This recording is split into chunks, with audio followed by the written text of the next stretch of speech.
Welcome to Sarasota History Alive. I'm Lee Gaines, your host, and this week we return to Marina Jack's on the Sarasota Bayfront for part 2 of the City Pier.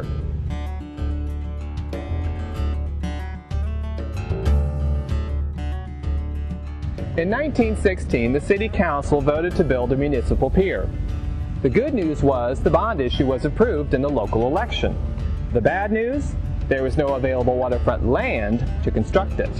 As an alternative, the Hover brothers offered their dock and arcade building to the city.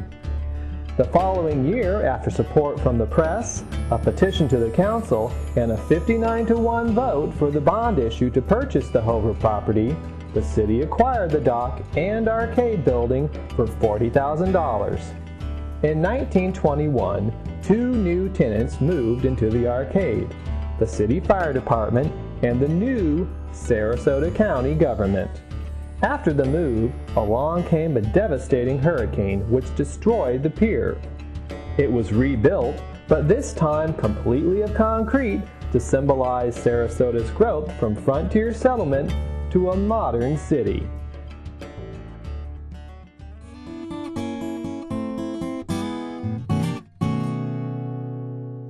At this point, the Florida land boom is in full swing, and by the mid-20s, both the city and the county offices need more space for their growing staffs. So the county officials moved out, first into temporary quarters on Oak Street in Laurel Park, and later to the new county courthouse in early 1927.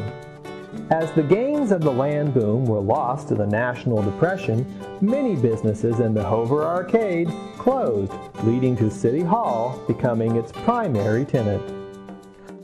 On the pier to the west were the Sarasota Chamber of Commerce and a confectionery. With post-war development underway, a major transformation was in store for the Bayfront, just west of Gulfstream Avenue.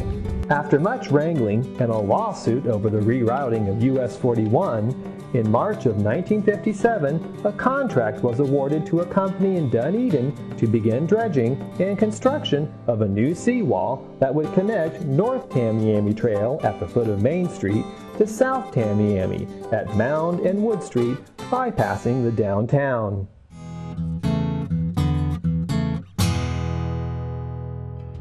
In September 1959, the City Commission approved the installation of a $410,000 marina with an ultimate capacity for 335 boats. However, it was not until November 1963 that firm plans and costs were presented to the City Commission by Marina Jack, a new organization in town. The proposed marina would provide an elegant and gracious entrance to Sarasota that would complement the other cultural attractions available here. Within a short period, construction began and was completed in 1965.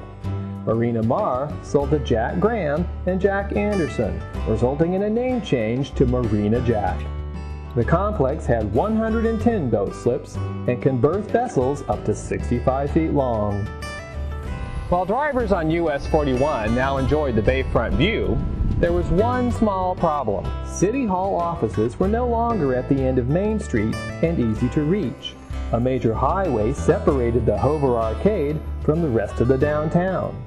Now the beautiful Hover Arcade was an island surrounded by roads and a visual barrier between Main Street and the water. So city officials moved out to their newly constructed offices on 1st Street, and the Hover Arcade was demolished in September of 1967. I'd like to thank you for joining me and ask you to be sure and come back every week as we continue to explore our past and keep Sarasota history alive.